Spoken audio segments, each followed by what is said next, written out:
Hello everyone, welcome back to another session by K21 Academy. Today our experts trainer will be discussing about K8S StatefulSet Headless service. So let's get into the video.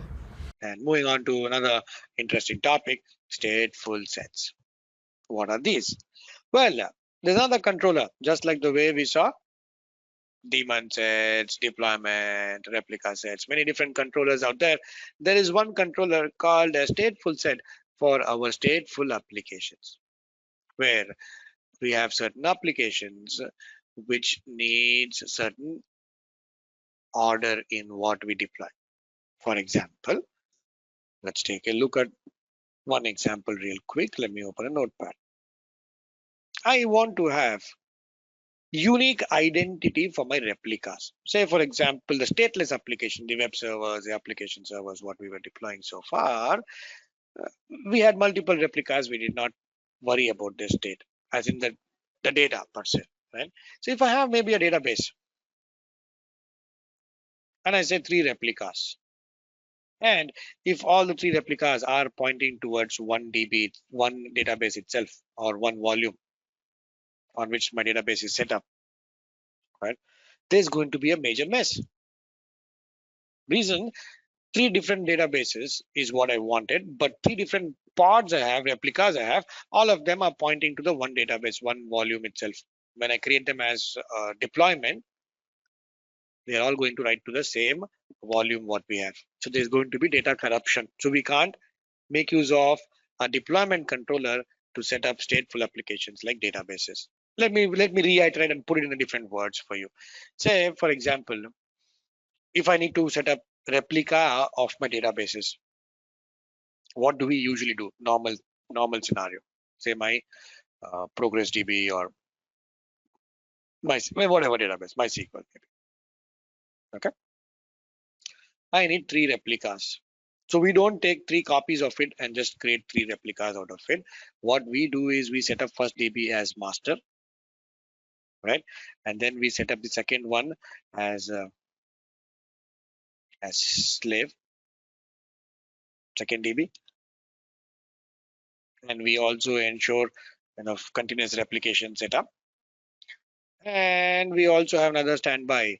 That will also be another slave what we set up. 3 different individual databases what we'll have, which will of course read from master and keep in sync.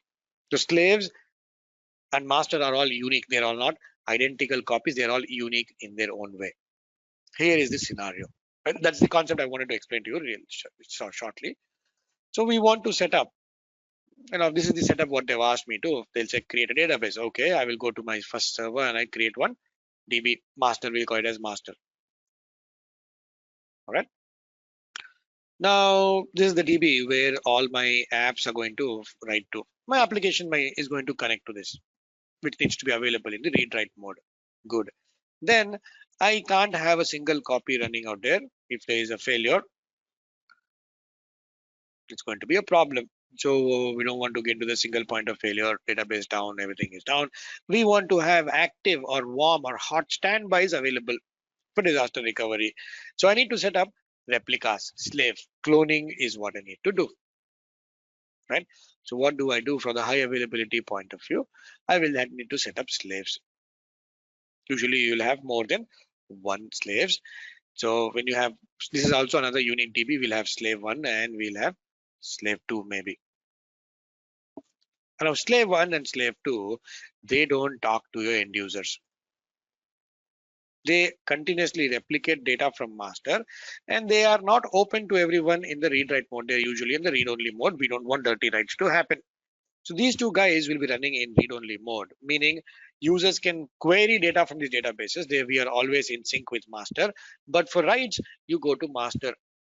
So from this way, you're not corrupting the data. This is how my application is set up. Okay. So how do you do it? Is you set up master first. First you set up the master. You do what you have to do. Then you have to clone the data from, I'm going to remove this here. We understand what we're talking about. I need to clone the data. So the DBAs here can understand that. We set up replications, right?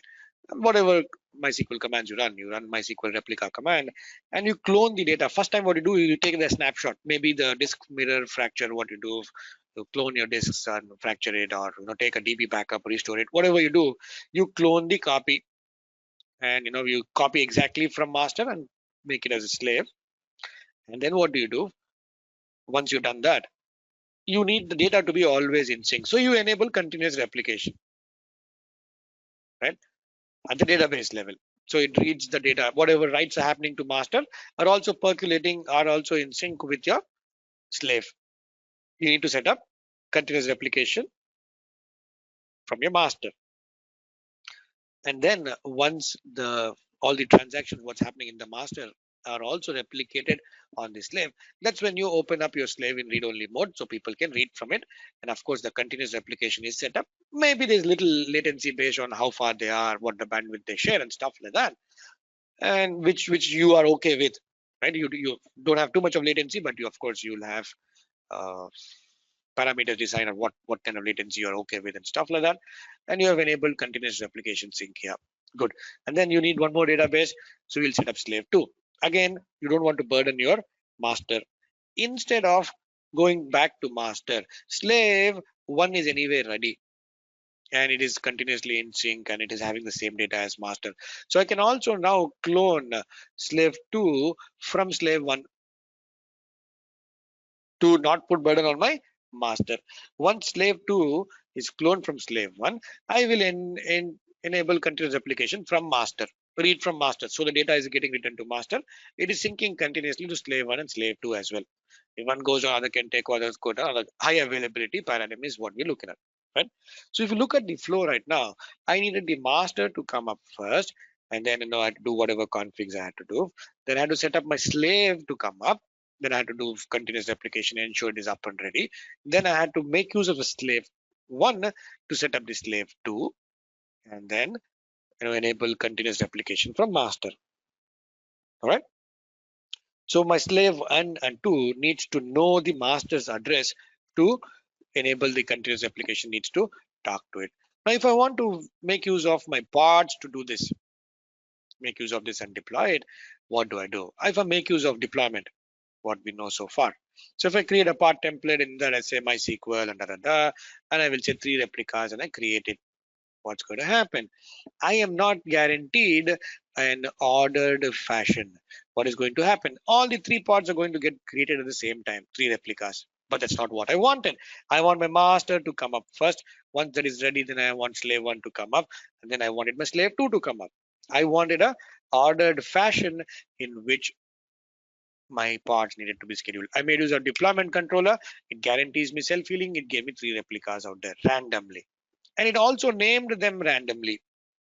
We want to designate one pod as master and others are slave. So we need to choose one of the name, right, and configure it. But what happens is when you create a deployment, it gives random names. Maybe, okay, I will take that random name and I will add that information to my slave 1 and slave 2 configuration. Listen, this is the guy who is the master. You need to sync the data from him. And what happens in between? That pod fails.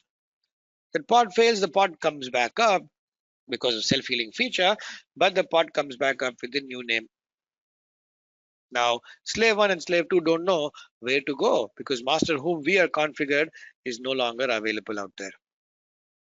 The new one gets a new name or the new IP address. The slaves are in panic and they go out of sync. So what we also need, not only ordered graceful deployment, we also need static host names for the pods. In a sticky identity is applied to the pods. The pods fail and come back. They should have same names, same identity, where your pods will retain that. And we want the ordered graceful way of rolling out and rolling back. One comes up, then second, then third, and stuff like that. So this controller called a StatefulSet gives that to you. It gives you ordered graceful deployment. They're similar to your deployment. They give you scaling feature, they give you rolling out, rolling back, self-healing. Story is all the same, similar, not the same. On top of it, what do? When they create the parts, they create in a sequential order. Point number 1. That helps in the setup what we're looking at. Like I want master to come up, then slave 1, slave 2, and stuff like that. So it guarantees me that pods are created in an order. M1 comes up, then slave 1, then slave 2, stuff like that. And it also maintains an identity. How does it do? It gives the unique name to each pod. We call that as ordinal index, starting from 0, whatever the name of your stateful set is. It's going to make use of that for your pod name. -0 will be your first pod. -1 will be your second pod. -3 or 2 will be your second, third pod. The names of the pods will be unique. Now if MySQL is a stateful set name I make use of, the first pod name is going to be MySQL-0. I configure that in my slave 1 and slave 2. The pod fails, the master pod fails, it gets replayed, goes on some other node. When it comes back up, it's going to come back with the same name. It's going to come back with the same identity, same name. That is the advantage of stateful set. Again, it depends on your application. Not all the applications. The stateful applications only we need to make use of stateful set controller. Let's quickly go back to our documentation. I also am keeping an eye on the time. What do we do? Stateful sets. Stateful sets. And it tells you what stateful set is the manage stateful applications. Right? Manages the deployment and scaling of set of parts and provide guarantee about ordering and uniqueness of these parts. Uniqueness how? With the help of ordinal index, right? Like a deployment, stateful set manages parts that are based on identical container spec. Unlike a deployment, it maintains the sticky identity of each parts, right? So scroll down a little bit, tells you stateful set are valuable for applications that require one or more following, like you need stable unique network identifier, stable percentage, ordered graceful deployment. So when you want, like the concept we looked at, master, slave, and stuff like that, is what you make use of stateful sets. All right. Now, there's another concept called as headless service, which we have to make use of with the help of stateful set. What is that? Now, I want my pod slave 1 to talk to my master. Slave 1 to talk to my master. And we told it's going to give you the name of the stateful set and -0. Like if, for example, stateful set pod was MySQL's name, MySQL-0 will be my first pod. If I want to talk to it, one pod, slave 1 pod needs to talk to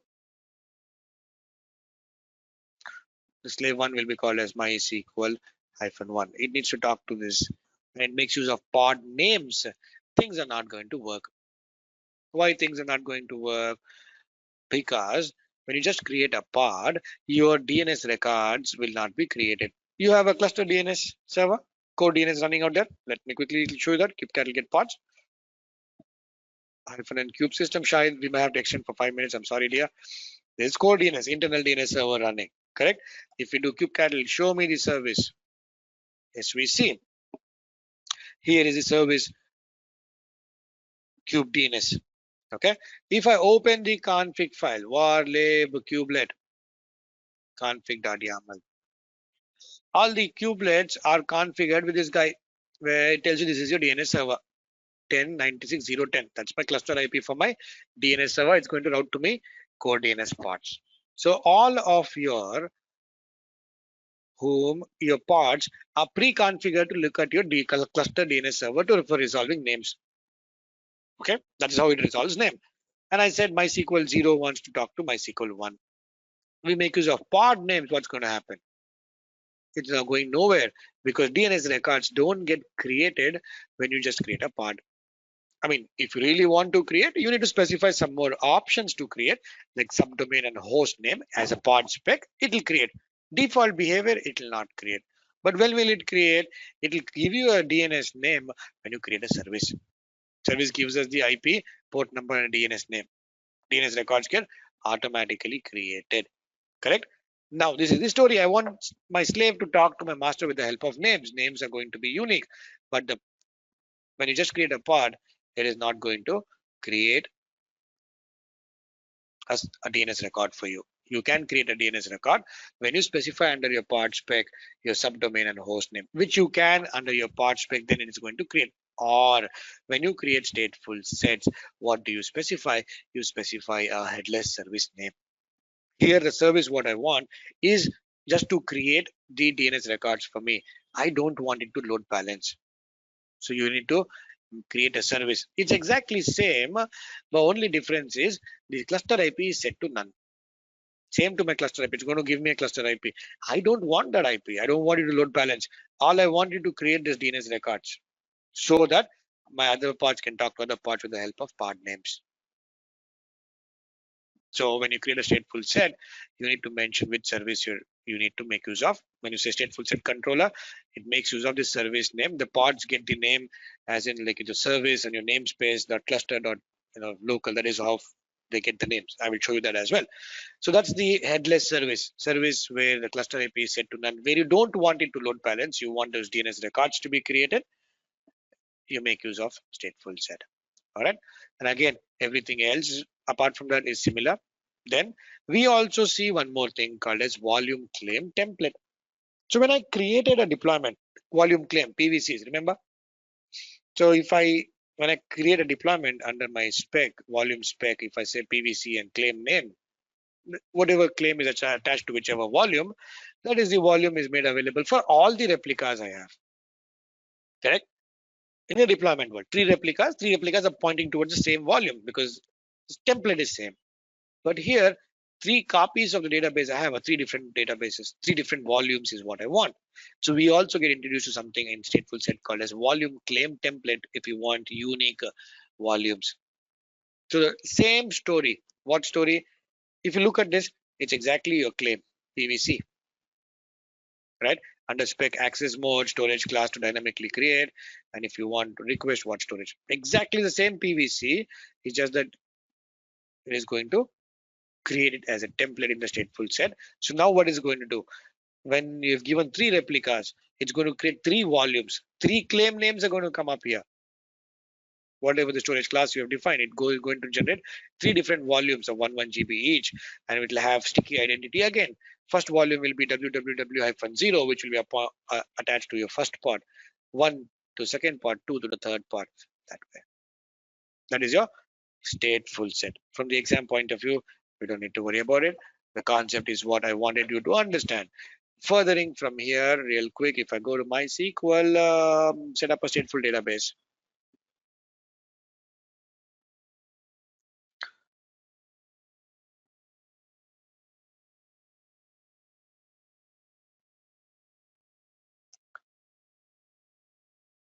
Run a replicated stateful application. As an example, if you look at it, it's beautiful. It tells you how to set up a MySQL DB. All right. So what they're doing is creating a config map. They say if it's primary database, then they want the configuration to be in the read-write mode. If it is a replica, it needs to be in the read-only mode. They're making use of a concept of ordinal index. So if you scroll up, they're running some command init container and they're setting things up. They're telling, hey, if the name of this particular pod is starting with 0, that means this guy is primary. It is equal to 0, then it is primary. If it is equal to something else, it is a replica. So you're making use of some logic here to decide which is master, which is slave, and this is going to be the master. If it is slave, clone it. They've configured it here. Quite lengthy stuff. And if you want to set up MySQL DB, you need to look at this as an example. I'm going to put this in the chat for your reference as well. Read through it. That is your stateful set, and that is your headless service as well. If I just leave you with one more word here, real quick, DNS. Maybe if you search for DNS. Not this one, DNS debugging resolution. Yeah, this is also pretty cool stuff. To understand more about DNS, if you want to, you can look into it. Like you can set up a pod and do a NS lookup. It tells you what the DNS name is. It points you to basically to your DNS server just for your understanding purpose. That is not from the exam point of view, just for understanding, because we spoke about the headless service and I said about records. Come back and brush up your skills on that. All right. With that, we have concluded our CKA. I really hope you have enjoyed these sessions. And if you have any questions whatsoever, we are here to help you. You know the channels to reach to us. Thank you so much for being kind to me. I'll see you around next class. Thank you so much. That's it for today. Questions before we drop?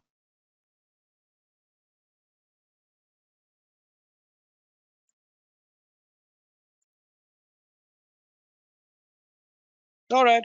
Thank you so much. I think this is the last class for CKA. I'll see you around if you take some other batches in future. Otherwise, you have a good one.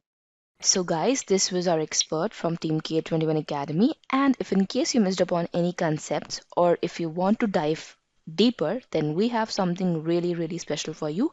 We have our free class on Docker and Kubernetes certification to get you higher paying jobs. And in this interactive session, we'll be learning about why learn containers, that is Dockers and Kubernetes. You'll be learning about the whole Docker container architecture. You'll be getting to know about some hands-on demo. You'll be getting to know the certifications regarding Kubernetes, CKA, CKS, and CKAD. And we do have Q&As along with a limited time gift. So if you want to enroll for this free class, all you have to do is just log on to k21academy.com/K8S02. And after that, you just have to click on book your free seat now.